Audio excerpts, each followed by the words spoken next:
আসসালামু আলাইকুম everyone, welcome back to MS Assam blog. তো আজকে মিনি ব্লগ নিয়ে চলে আসলাম ছোটোখাটো একটা। তো আমার শরীরটা অনেকটাই খারাপ ইদানিং।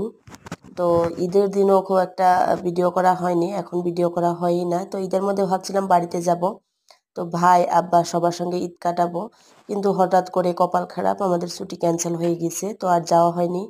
সেই জন্য মনটা অনেকটাই খারাপ ছিল। আর ঈদের দিন থেকে আমার শরীরটাও খারাপ, সর্দি কাশি জ্বর সবগুলোই মানে আমাকে ধরে রেখে দিয়েছে, সর্দি কাশি জ্বরে বেমারে।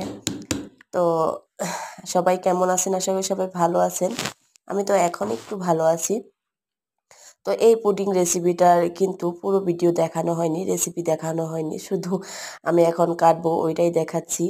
আমি যখন রেসিপি করছিলাম বানাচ্ছিলাম তখন আমি একটু ভুলে গিয়েছিলাম, আর শরীরটা খারাপ ছিল, তো সেই জন্য ভিডিও করা হয়নি।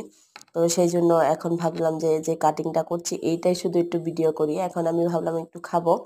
শিলংয়ে যেহেতু অনেকটাই ঠান্ডা, তো ফ্রিজে রাখার কোনো দরকারই পড়েনি, এমনি আমি রাতে বানিয়ে রেখে দিয়েছিলাম, এমনি নর্মালি রেখে দিয়েছি। তো এটা এত সুন্দর হয়েছে কি বলবো। যারা যারা এটা বানাতে চান কমেন্ট করে বলতে পারেন, আমি অবশ্যই শেয়ার করে দেব এটার অল ভিডিওটা, রেসিপিটা। তো আজকে এখানেই বিদায় নিচ্ছি, সবাই ভালো থাকবেন, সুস্থ থাকবেন। আসসালামু আলাইকুম।